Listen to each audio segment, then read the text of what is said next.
On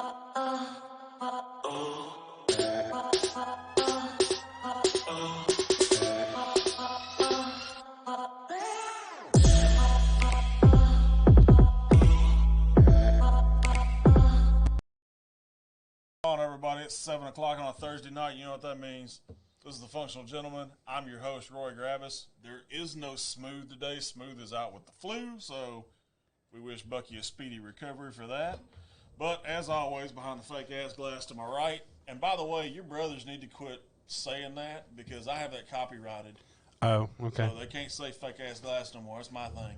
So you actually... The good brothers back there behind the console and the fake ass glass and all that shit. Juan Kanika. You actually did not start at 7 o'clock. You started at 6:59. So those people who always say we are late can suck it. Oh, well, watch out. He might get you. he sent me a text saying, oh, sure, you're going to start at 7 o'clock. Well, guess what? We started early just for you. Just for you, buddy. Shout out to my brother in Mont Bellevue. So, how was your week, good brother? It was okay. Good. It was good. Got some weird news, but weird news. We're on the back end of it. We're gonna make positive steps to change all that. That's good. Fantastic. And as always, well, not as always, tonight we got an actual special guest sitting on the couch. We got DJ X with HTT Media sitting on the couch chilling. So chilling. I hope he's gonna enjoy. You can say, "Hey, DJ X." Yeah, you can shout yourself out. It's fine. It doesn't matter. Is he not? No, he's just like. I don't care. Yeah, honey badger don't give a shit. Honey badger don't give a shit. All right, so let's get down to brass tacks here for a second. Tonight's smoke of the week. I didn't do a drink of the week because Bucky's not here, but I did do a smoke of the week because everybody knows I'm an old man who smokes cigars, so that's what I do. So tonight's smoke of the week is a Gurkha Real. It is a level 2 on the Cigar International Roy Gravis scale, so it means it's a light medium, I guess. It's not a full-fledged light. This one happens to come in with an Ecuadorian Connecticut wrapper with a Dominican binder and a Dominican Nicaraguan filler. It's real light. Like I said, y'all noticed by the Connecticut wrapper, it's real light, real smooth. I actually paired it with a Dr. Pepper earlier, and it was okay. Most people don't pair sodas and cigars, but I did today. And as always, I have my trusty sidekick Angel's Envy with me, so I'm going to give me a good pour real quick. And then we're going to dive into the topic, which tonight's topic may turn some people off, but guess what? It's my show and my hour, and I don't give a shit. So tonight's topic is going to be all things cigars, at least that I know. So I know John was kind of borderline excited for this one because John likes when I talk cigars, especially if I don't use big cigar terms. So I'm going to try to keep this as user-friendly as possible. But other than that, you got anything you want to air out as far as what's going on with HTT Media and stuff like that? Hold on. Can you hear him now? They're saying you have no sound. I have no sound? Yeah, and I don't know how that's possible because he's plugged up. So. That's kind of a problem. Yeah. He should have sound. Can trace my wires. No, that's the I see something headphone wire. Oh, but yeah, that would be me. Do y'all hear Roy? If you're watching, can somebody tell me if they hear Roy? I don't have the live feed. X, you got the live feed up? Yeah. X is going to pull it up on the live feed, see if he can hear me or not. I don't know where my phone is. Mine's right here in front of me, but I turned all my volumes down, so I don't know if I can hear myself or not. Yeah, I don't know why he wouldn't have any sound. I don't either. That's weird. That's what I get for starting early. I think he might just have his phone turned down, maybe not. Who was commenting on? I can't see the comments either. Yes. Rosalie said yes, he does have sound. Okay, I do have sound. Okay, cool. Yeah, Thank you, Adam. Thank you, Dana. Good to go. All right. Everybody's good to go. All right. So you got any HTT business you want to talk about other than if you got a party, bar mitzvah, brisk, whatever, call X for your DJ services? No, that's pretty much it right now. Outstanding. Yeah. Fantastic. So let's dive into it. This is all about cigars. All about cigars. I know cigars is kind of a boring topic for some people because they're not into it, but like I said earlier, my show, my hour, I don't give a shit. So when you start out, and if you can actually pull the little thing up for the people to see at home, and I'm going to try to look sideways and look at it because I don't have it pulled up on my phone. But good brother, if you would. Yes. There it is. Okay, so this is a cigar chart, and it shows different sizes. So you have everything from a petite Corona all the way to a Grand Corona. So Grand Coronas are really, really long, kind of like this little gem right here, which this is actually a Churchill. So a Grand Corona is about an inch and a half longer than this one. And then you've got like different, there's all different sizes in between. So cigars are, it's kind of pick your own poison, really. I mean, some people like the dark ones, some people like the medium ones, some people like the light ones. I personally kind of go with that medium dark kind of thing because, like we've talked before, I kind of compare it to beer. I like Shinerbach a lot, so that's a pretty good thing for me to compare it to. Let's see what else I got. So we got those up. Yeah, those are okay. So let's talk about the anatomy, being as we've got the chart, the size chart off to the right of your screen or left of your screen, whatever size it is. So we're going to talk about the anatomy of a cigar. Okay, so you have like three main parts. You have what's called the foot, which the foot, and I'll show you on this one because this one's a little easier. The foot's the end that you light. Okay, so you got the foot of the cigar.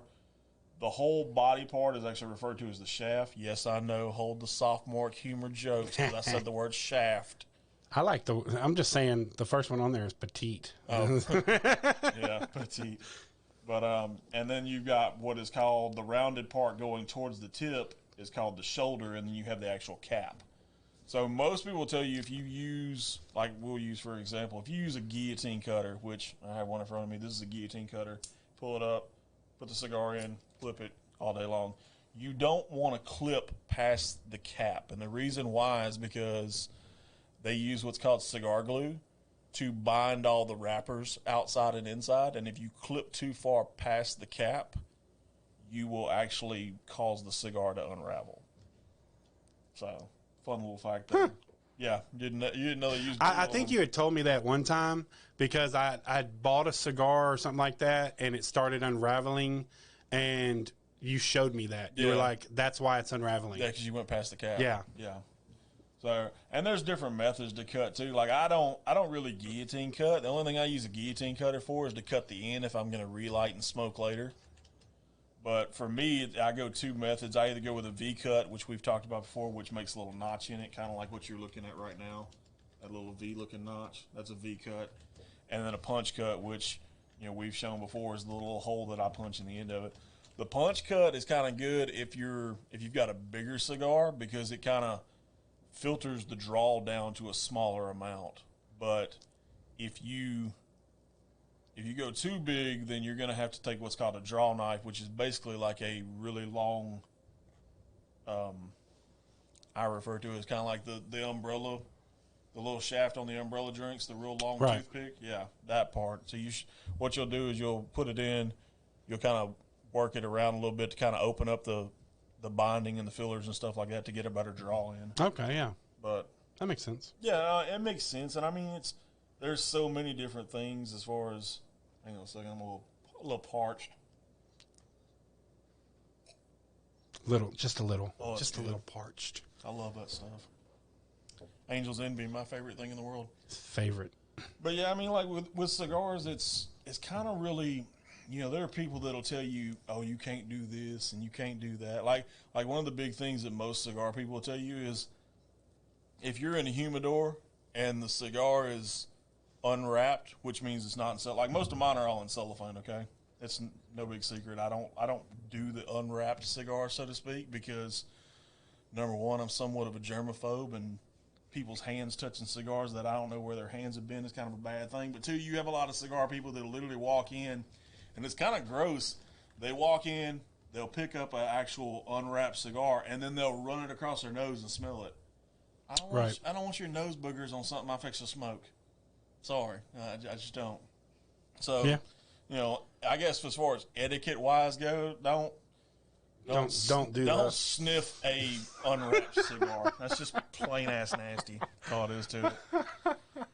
But I mean, and it's so weird because people ask me, they'll be like, "Well, what do you recommend?" I was like, I tell everybody the same thing all the time. Just pick up a cigar, smoke it. If you like it, great. If you don't, pick up another one. I'm not going to tell you what to smoke because your palate is not the same as my palate. And that's something that I want to reiterate.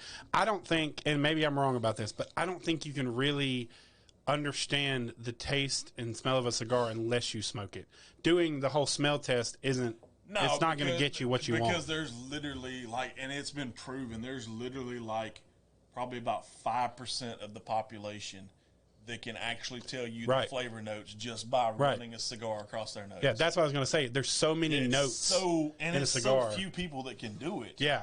To me, to be able to do that, you got to be like a hardcore ass aficionado. Right. Which I am not. I'm going to go ahead and disclaimer that right now. I am not a aficionado. I just enjoy them. They kind of relax me a little bit. Yeah. It's safer than smoking cigarettes because there's not all the chemicals and the nicotine and all that stuff in there. Cigars are just tobacco. That's it. The only next thing you could do that's safer than a cigarette is probably smoke a pipe. Yeah. Because again, just tobacco.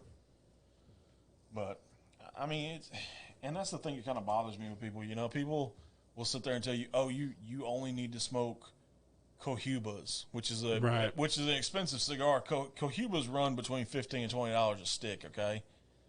Like we say all the time on the show, ball on a budget. If you can't afford a $20 stick, don't smoke a $20 stick. Most of my sticks, God's honest truth, this is no bullshit. I stay between that $6 and $10 range on every cigar I buy. Now, there's been some that have bought for me that have been above that range, but those are gifts, and I'm not going to turn gifts away from. And every cigar smoker has different. Like, for example, there are people out there, and we've met them. And they like acid cigars. There are a lot of people in the world who absolutely hate them. I can't stand that acid. But yet I like other. And the funny thing about it is a lot of the stuff, I like the shade Undercrown. Yeah. We've talked about the Undercrown numerous times on the show. The same company that makes the Undercrown makes the acids. Right. It's just the acids is on the lower end of the budget. Yeah. And if you like acids, go for it. Oh, yeah. I'll tell you right now, one of the first ones I cut my teeth on was an acid Cuba Cuba. That's literally one of the first cigars I ever smoked, and that was, God, let's see, I'm 40, probably, I think I might have been like 26. Yeah. Probably about the time I met Brandy, 26, 27, 28, somewhere in that range. Yeah. But, it's... Smoke what makes you comfortable. Well, not just that. Smoke what, like we say, you do you. Yeah. If you want to go out and, pay for a Cohiba, by all means, go out and pay for a Cohiba. Yeah. And the sad thing about it is Cohibas in the grand scheme of things, Cohibas are considered like a budget cigar. There is a cigar, and I cannot remember the name of it for the life of me, but doing research, there was a cigar that literally cost $2,000 a stick. Yeah. Not a box, a stick. Yeah. Okay. So a box normally runs about 25 cigars. You can get a good box for around $100, $125. You can get good boxes all day long that run around that price. Well, that's like me. So, we've come to learn that if I smoke a cigar, I can't remember what it's called. It's the square ones. Like the box press. The box press, yeah. I really enjoy those more than I do what's the circular, whatever these are called. It's just a regular. Yeah. It's just a regular. It's more or less a hand rolled. Right. Yeah. I would rather smoke a box press cigar, and it's not, you could say, oh, well, those are stupid. You're fake. You're smoking box press cigars. It's just what I like. Hey, people are like that, man. Yeah. You got some guys that only smoke box press. Yeah. You've got some guys that only punch cut. Yeah. Do what works for you. If you like the V cut it. Yeah. If you like a guillotine cut it. I've seen old men in cigar lounges that literally take their finger and just pinch the cap off and do it like that. Yeah. They don't carry a cutter at all. Some guys are really good and can do it with their pocket knives. I'm not there yet. I've tried it a couple times. Hadn't really worked for me. I've had to throw out a couple of sticks that are around $6-7 and got pissed off about it. Yeah. But just the main thing is just do you. That's what when we say that about everything we do, okay? Whether it's how you dress or whatever, do what works for you and do what you feel comfortable in. If you feel comfortable smoking a certain type of cigar, smoke it. Yeah. Absolutely. So, I mean, and you've got different wrappers, too. Some people, like prime example, some people only smoke Connecticut wrappers because they're super light and they can go with anything. Right. I'm not that guy. I normally go with something like this Victor Sinclair Imperial 55, which is a 5-year Maduro wrapper. Right. That's been aged 5 years. You know, it's just preference. Everything's preference. And you've got the really, really dark ones like I got prime example, one sitting right here from my man Ryan McGee, which is a Perdomo Reserve 10th Anniversary Maduro. That's really, really dark. I mean, it's almost like a black-green looking color the wrapper is. So, I mean, it's different strokes for different folks. Right. Mainly what it is. But yeah, so as far as lengthwise go, like I said, we're going to go back to the car. And y'all, and forgive me, y'all are going to see me looking up this way because we don't have our monitor that's normally in front of us. So if I'm not looking directly at the camera, I'm going to apologize in advance for it. But I mean, you've got different lengths. Like some guys only smoke, if you can see the Churchill, and you're going to have to read the specs for me because I can't even read it because that print's really small. So on a Churchill, a.k.a. Toro Grande, the Imperial is 7x48 inches. I'm just going to say inches because metric doesn't really. Right. I mean. Well, 7, when you say 7 by, like prime example, the small number, so you said 7x48. Right. Okay? So that tells me it's a 7-inch cigar and 48-inch ring gauge. Right. Okay. And the ring gauge is done in width. millimeters. Yes, it's done in circumference. Right. Okay. Do you just want me to go down the chart? No. I mean, we can pick on certain one. Like normally, what I normally stay in that where you see the Toro and the Gordo. Yes, because I'm a fat guy. That's why I kind of have gravitate around the Gordo stuff. But that's normally my wheelhouse right there. I'm not really into the Lionsdale ones because they're not as thick to me. And I know this is going to sound weird. Yes, I like a thick cigar. Yeah. Okay, big deal. So you like the Toro and the Gordos? That's usually what I stick with. Everything I normally smoke is around that size. The Toro is a 6-inch cigar by a 50-inch ring gauge. Yeah. And then the Gordo, a.k.a. the Double Toro, is a 6-inch cigar by a 60 ring gauge. Yeah, so I normally stay in that 50-60 ring gauge. There's some of them I'll go down a little bit more, but I think the smallest one I've ever smoked has been like a 48. Okay. On the ring gauge. So that way, I think that qualifies in like the Corona, I think, or maybe the Robusto. Somewhere in there. So let's see. The Churchill is a 48. Yeah, but it's a 7-inch. Yeah, it's like a 7-inch cigar. And then there is the Corona, the Petite Corona is a 4.5-inch, but it's a 42-inch ring gauge. Right. A Petite Corona is something to relate a Petite Corona to that I've smoked that you'll know of. Do you remember the DJ Ferguson episode where we had the Hemingway short stories? Yes. That's a Petite Corona. Okay, so between the Petite Corona and the Corona, they're both 42 ring gauges. The only difference is the length. Yes. All right, so the Petite, like I said, is 4.5, whereas the regular one is 5.25. Yeah. So. Yeah, I normally stay in that 6 to 7 as far as lengthwise. Right. And ring gauge is anywhere from, you might as well say 48 to 60. Okay. So, I mean, that's just my personal preference. And there's some I'm going to do in previous episodes. Like this is this one right here in front of me is a punch signature. Yeah. And it is actually a Robusto. That's what it is.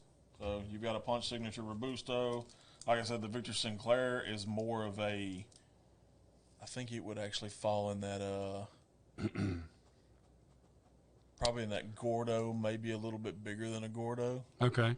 So, because it's a longer cigar, but it's around that same size. And then this one right here in front of me, which is a Perdomo Reserve. Yeah, this is the Perdomo. So that's kind of like a more or less Gordo as well. Now this Gurkha Evil that I'm going to do probably in 2 weeks, it's actually a Churchill. Is it? Yes, it's actually a Churchill. So it's that 7, 7-inch long by whatever the ring gauge is on a. So have you ever bought a Grand Corona? No, but I can tell you right now, I have had something and you've seen it. I don't think it's in studio anymore. But I had something one time that Alec Bradley made called a Texas Lancero. Yes, That is longer and bigger, I want to say, than what the Grand Corona is, because I had to get a special cutter just to cut that one. So the specs on the Grand Corona is what? The Grand Corona is 9.25 by 47 ring gauge. Yeah, so a Texas Lancero is a 770. Yeah. is what it is. And I had to get an 80 gauge cutter just to be able to cut it. Yeah. So, But yeah, that thing was huge. yeah, and it's something that I promise you'll get lockjaw smoking it because of the fact that you're just, and it looks so ridiculous too. It's kind of more or less one of those cigars that you never smoke. You just kind of keep as a novelty piece. Right. And there's people that do that too. There's people that have cigars they never smoke. They just keep them because they like them. I made the mistake of actually smoking a Texas Lancero, and it was horrible. It would take me, that's probably a 3-hour smoke. God knows the truth. I asked, it's that long and thick. In doing kind of a bit of research, I asked somebody about the Grand Corona. Yeah. Because you sent this to me about a couple days ago. Yeah, I did. And it's also called the Presidente. Yes, it is. And so I asked about it because, obviously Presidente is a Spanish word. Yes. Well, it got its name because there was a Mexican general who fought for Mexico, obviously, who became the president of Mexico. And that was his cigar of choice. Well, not just that. You know who else's cigar of choice it was? Who's that? Fidel Castro. Right. Yeah. Castro was a fan of the Presidente just because of it's one of those really ridiculous. It's kind of like that. We've talked before. Power about, move. Well, not just that. We've talked about before with the expensive cutters where that's FU money. Right. Yeah. That's kind of what that is when you get a Grand Corona or the El Presidente. It's kind of like, look at me, I'm better than everybody else. Right. But I mean, like I said, it's really kind of fascinating when you dive into it, and not just that. Like when you even go back to like the early '90s, okay, cigars normally came from only like 2 or 3 countries. That was it. Now you're getting to where there's binders and fillers from all over the world. And I mean, you can go, Indonesia, Italy, down into South America, Cuba. I mean, they're all over. Even here in the U.S., we're starting to grow some really good fillers and stuff like that. There's a wrapper that's born. Well, I guess you could say it's born. It's raised in Kentucky called a Mawat wrapper. I'm not a personal fan of it, but it's widely popular, especially the what is it? It's called a Swamp Thing. It is a fire-cured Kentucky Mawat wrapper, and I do not know who in the world makes it. I want to say it's Drew Estates, but I'm not 100% sure. But it's actually like a green and brown swirled, because that Mawat is kind of like it's almost like a two-tone wrapper. I know it's going to be kind of weird to say on a cigar, but the way they do it, it looks two-toned. Like a black and brown type? Yeah, Google, if you get a chance, Google an image of a Kentucky Fire Cure Mawat wrapper. I think it's called the Swamp Thing by Drew Estates is what I think it is. And while he's doing that, we'll just kind of dabble in other stuff. I mean, and there's different brands too. Like I've said before on episodes, if you're going to do a Mount Rushmore of cigar families, you're going to do like Arturo Fuentes and his family. You're going to do Alec Bradley and that bunch, and then you're going to do like a couple other people. But those are the main two. And we all know my quote-unquote love affair with Alec Bradley. The Magic Toast is the first one I ever smoked on this show. It was fantastic. You compare it with anything from whiskey to Coke to whatever. I even paired it with coffee one time. And I know some people are kind of snobbish about that. They're like, oh, you should only pair cigars with liquor. No. Pair it with whatever you want to pair it with, because it's just going to bring out different flavor notes is what you're pairing it with. Yeah. So the top, I forget what that part is called. Right above the band, the part you cut. It's actually called the shoulder and the cap. Yeah, the shoulder and the cap are really dark brown. Yeah. And then after the shoulder. Yeah. Then it turns into a very light brown. Yeah. That's really cool though. Yeah, it's really, and it's one of those kind of. It's a good smoke if you like the fire-cured stuff. I'm not a super big fan of it. I'll smoke it if somebody says, hey, smoke this cigar with me. Right. For the most part, I don't really dabble in the fire-cured Mawat. It looks kind of funny. It burns funny sometimes. There's just a lot of different science that goes into it. Right. So. And not only that, like lighting a cigar, for example. If you light one straight on, that's like... For some people, they like it. I don't, and the reason why, because if you're holding your cigar like this, okay, and then you've got your lighter, and you're going like this, you know what you're actually doing. You're actually pushing butane into the binder and the filler. That's why, and you've noticed this before, if you catch me, I'm always holding mine at an upward angle and toasting the end of it. So that's a good little thing, too. It gets a good even burn. You don't get real thick on the ash to start with. And I actually learned something a few weeks ago. Like, I normally held the lighter at an angle, toasted it, and then just automatically started puffing on it. Well, I found another method by one of our viewers, actually Ryan McGee, where you hold the lighter at an angle, toast it, and then you turn and blow into the foot to get the embers kind of started. Right. And then you start puffing on it. So, I mean, there's little tricks like that you learn from people. And don't be afraid to ask questions. You know, everybody thinks, oh, anybody who smokes a cigar is aficionado. They know everything. No, they don't. Everybody learns from everybody. It's kind of like a big community where you just constantly ask and learn and evolve. And you, over time, you may get to where your taste buds are totally different. You may start out only smoking Connecticut broadleafs. You rock on 5-10 years into your smoke journey, and you're smoking full-on Maduros. Right. I mean, it's just a preference thing. But, I mean, we've covered some stuff, not a whole lot of stuff, but it's cigar thing. It's kind of neat to me, the science behind it, because like everything's natural. Like they hand roll it, they chop the binders and fillers, they pack it. Everything's done almost by hand. Right. The only time you ever get a machine involved is when they do the box press, which is what you're a fan of. You're a fan of box press. You like the rectangular shape and all to it, and that's cool. And a lot of that has to do with, I don't like, you know, like you like the bigger cigars and stuff like that. I like them to where I don't have to like open my mouth a lot to have to smoke them.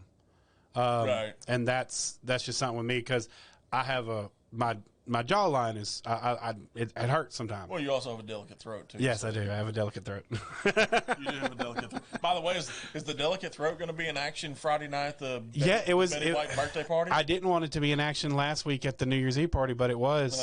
So yeah, I think I'm going to do a couple songs. We're going to do a couple songs for Betty White. If you don't know what we're talking about, Frenchie's is doing and we're gonna actually salute Betty White. Yeah. Betty White died this past week, as some of y'all know, about 17 days shy of her 100th birthday, which was kind of a big deal. But Betty White is kind of like one of those actresses. It's like you look at it as everybody's grandma.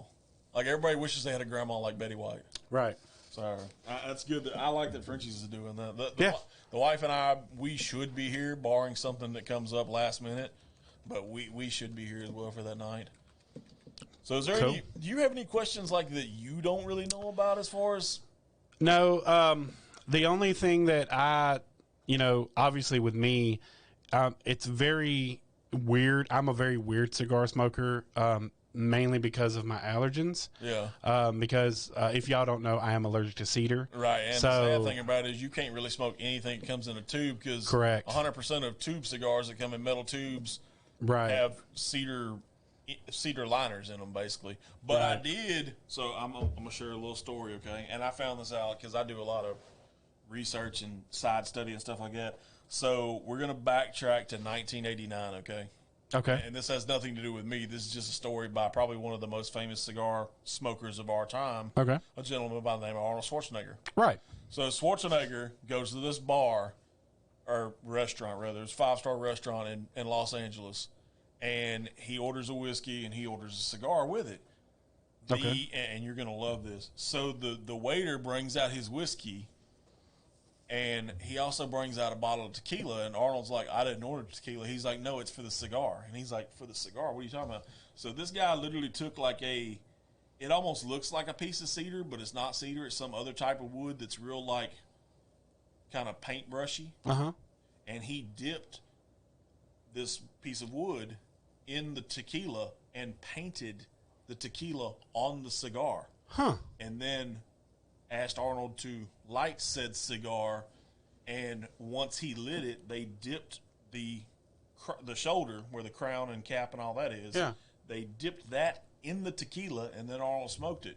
You know, to this day, Arnold still does that at his house when he has people over for private parties. Really? Yeah. That's cool. It's a fantastic method. I haven't tried it yet with any whiskey. It's something I'm going to dive into in the near future. But to me, it was just a fascinating story that even Arnold, who has been smoking cigars for years, learned this in the late 80s and still does it to this day. It's a practice that's still tried and true to this day. So I mean, for me, that was kind of like one of those. Hey, I didn't even know that. I'd never heard of it. Supposedly the story's out on YouTube as well. Which, by the way, I almost completely forgot. We added a new thing tonight. We're on Facebook, YouTube, and Twitch. Yeah. So shout out to all our soon-to-be Twitch watchers, I guess. Absolutely. Do you call them watchers or are they viewers? Twitchers. Twitchers. They're Twitchers. Are they really Twitchers? You'd make that shit up. I made it up, but it sounds good. It does sound good. I'll give It almost, that. well, maybe not because it kind of sounds like tweakers. So No, let's not do that. You know they got an energy shot that's called Tweak. Really? Yeah, I saw it today at one of my accounts, and I was like, "Yeah, I don't know if I'm gonna touch on that." Yeah, I don't know about that one. But I mean, they're like I said, cigars just fascinate me. They really do because I mean, I don't like cigarettes. I've tried to smoke cigarettes before when I was really, really younger, like in my early 20s. It didn't work too well. I tried to dip, and that didn't work real well neither. I actually like chewing tobacco over dipping, but that's horrible for you as well. So I graduated to this, and it's not as horrible. I'm not telling you you're not going to get some kind of throat cancer from it, but Right. like we say about everything else in moderation, I probably, like God's honest truth, I probably smoke one cigar, maybe 2 cigars a week. Right. So I'm not really, I wouldn't consider myself an aficionado. I'd consider myself a guy that's trying to be an aficionado. Yeah. Just for the sheer realm of that gives me something else in my toolbox that I can use. Not that it's, oh, there's all the comments. Yeah. Okay, we got sound and audio. Yeah. Okay. Yeah. That's good. I don't know what he was saying. Drew Estates too. Probably the Kentucky Fire, Yeah. Kentucky Fire Cure Milwaukee. Yeah, Adam Nation, one of our viewers, is actually a big cigar guy too. We talk shop every once in a while when we happen to run into each other. Yeah. But so we've got most of that out of the way. I mean, I'm sure there's something I'll think of and dive back to it. But right now, I'm going to dive into my favorite segment, or I say my favorite segment. I think it's more you and Bucky's favorite segment than my favorite segment, the EDC Corner. Yeah. Just because of the fact that you're like amazed by it. So to start off the EDC Corner, I found this probably about a month ago, and I've been carrying it ever since. For some reason, I was walking around, and I literally found a blank poker chip on the ground. Uh-huh. So now I kind of carry it with me just to kind of give me something to fidget with, because you can't really fidget with a knife from time to time. So I don't know if any of our viewers are into stuff like this, but they make like challenge coins and poker chips and all kind of other stuff. I'm actually working on a challenge coin that's made completely out of resin.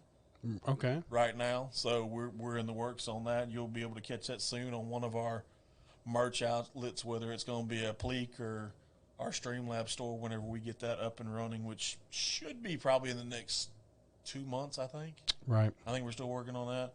But yeah, I mean, if you're a fidgety guy like me, carry something to fidget with. You know, some people fidget with their wedding rings. I'm not really that guy because I wear the silicone ring, so I mean, it just kind of stays there. But if you want to fidget with something, fidget with something. I fidget with a blank poker chip. No big deal. My multi-tool for this week is the Leatherman Micra. It's really small. It's got scissors. I love it. It's got tweezers, got a knife, got a file, got the little nail nick thing you can clean under your fingernails with where you don't cut your cuticle with your knife blade that's in there. Right. You know, just a cool little thing to have. Like I said, you never know. I catch myself, and it's kind of weird, with most of the multi-tools I carry, I catch myself gravitating towards something with scissors as opposed to something with pliers. Right. Because I normally keep like a toolbox either in my truck or in my work truck. But scissors I don't normally keep in my work truck, so that's kind of a cool little thing. My knife actually is brand new. My wife is wife of the year material now. So my wife bought me for Christmas the Case Knives Double X in blue Mediterranean, and I don't know if you can see it on camera. Oh, yeah. Yeah, it's blue Mediterranean. It's a trapper style. It's got the what blade is this? That's just the main blade. This one is the trapper blade, quote unquote. It is 6245 US stainless steel, super shiny, real reflective. It cuts good. It kind of is a finger guillotine in a way, and what I mean by that is, so like when you open it, you have that first little like detent, but when you go to shut it, when you you hear that snap through the actual head, you can hear it through the headphones. I'll do it again real quick, and I'll try to stay quiet. Oh, yeah. Yeah, that thing will slice your finger off. So, and then, of course, you know me, I've always got some kind of lighter. Today, I actually brought both my lighters, the Firebird and the Scripto. I kind of gravitate more towards the Firebird just because it's cooler, and I think it actually is waterproof because I accidentally dropped it in the sink doing dishes the other day, and it still works. So I think this one is actually waterproof. So shout out to that. Got cutters on the table, all kind of cutters, all kind of cigars.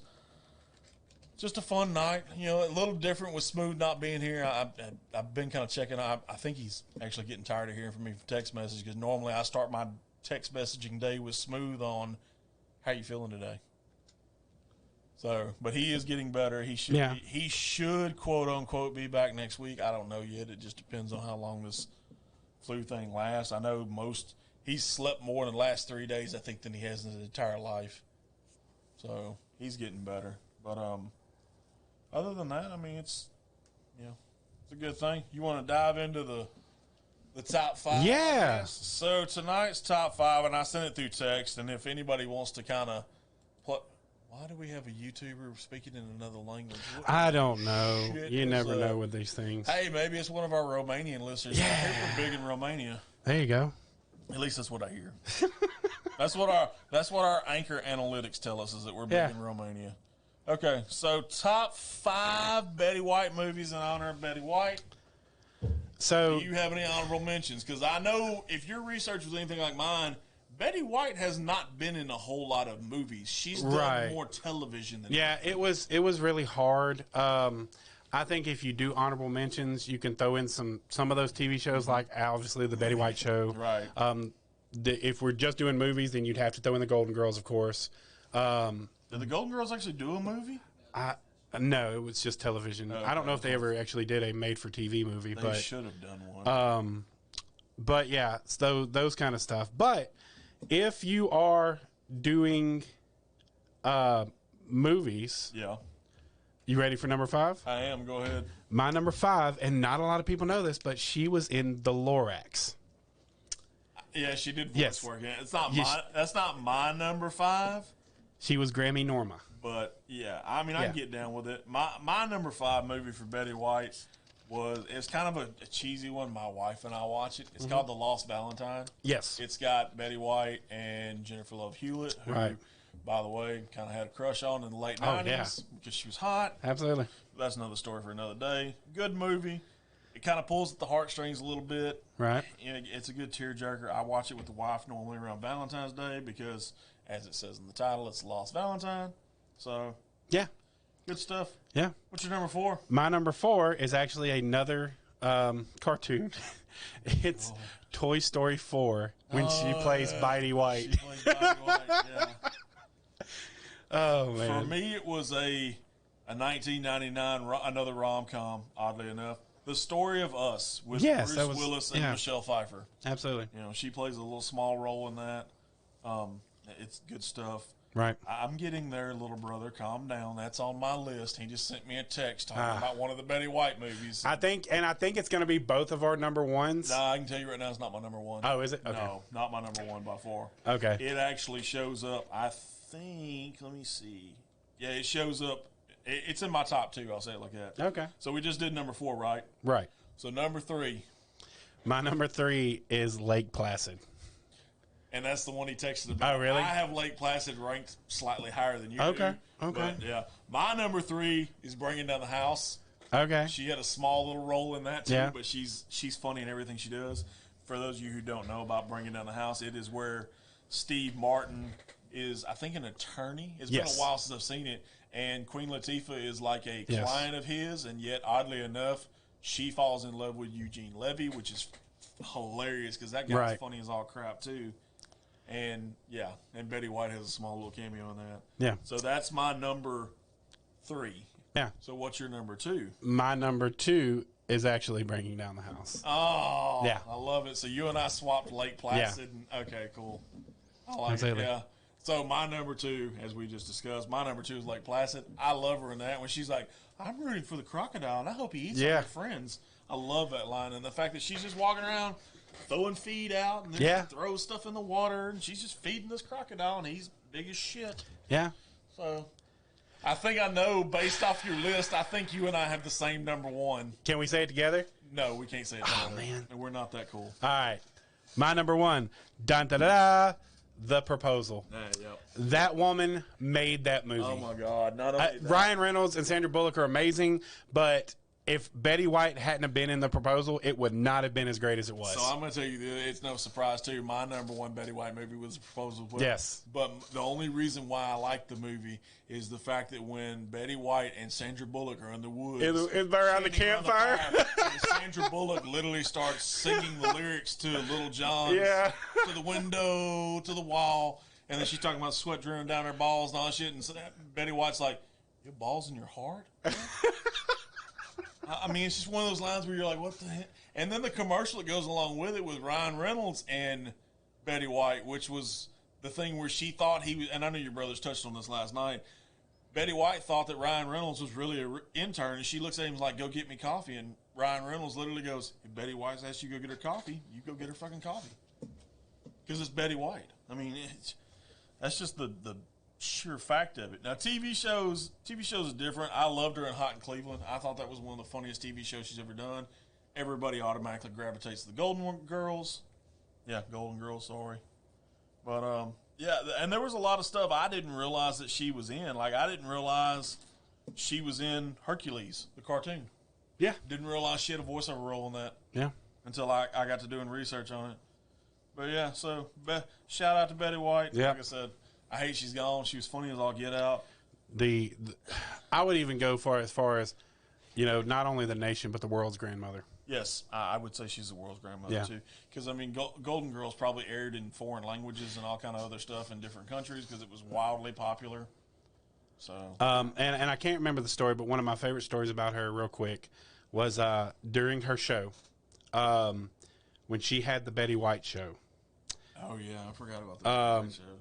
There was an African American man who was a popular singer at the time, or dancer, or something like that, and they were trying to kick him off air, and she said, no, he's staying on my show. And when they got back at her, all she said was, deal with it. Like, that to me was the coolest thing in the world. Yeah, she was. Yeah, like, she broke boundaries. Oh, yeah, she broke, and the funny thing about it was, and nobody, like, I'm going to show my age a little bit because I watched reruns of this.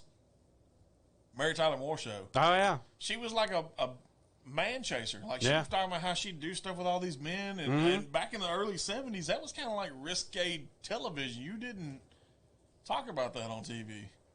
But Betty White, again, like we said, she's literally a pioneer when it comes to women comedians. I think she was kind of one of the first ones that I ever kind of gravitated to. And she's not really like a comedian. She's more of an actress.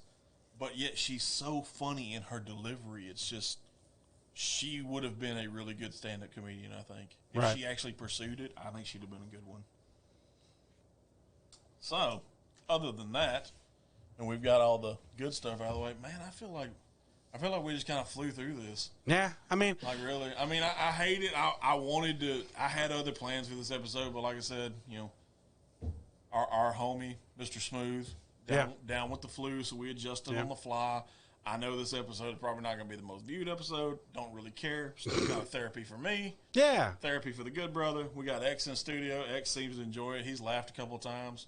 He probably thinks, God, I don't know what these guys are talking about. But, I mean, it is what it is. Right. So, in honor of Smooth, can you hit the last call? I sure can. I think I've got one, actually. Tell me when you're ready. Yeah, go ahead and hit it.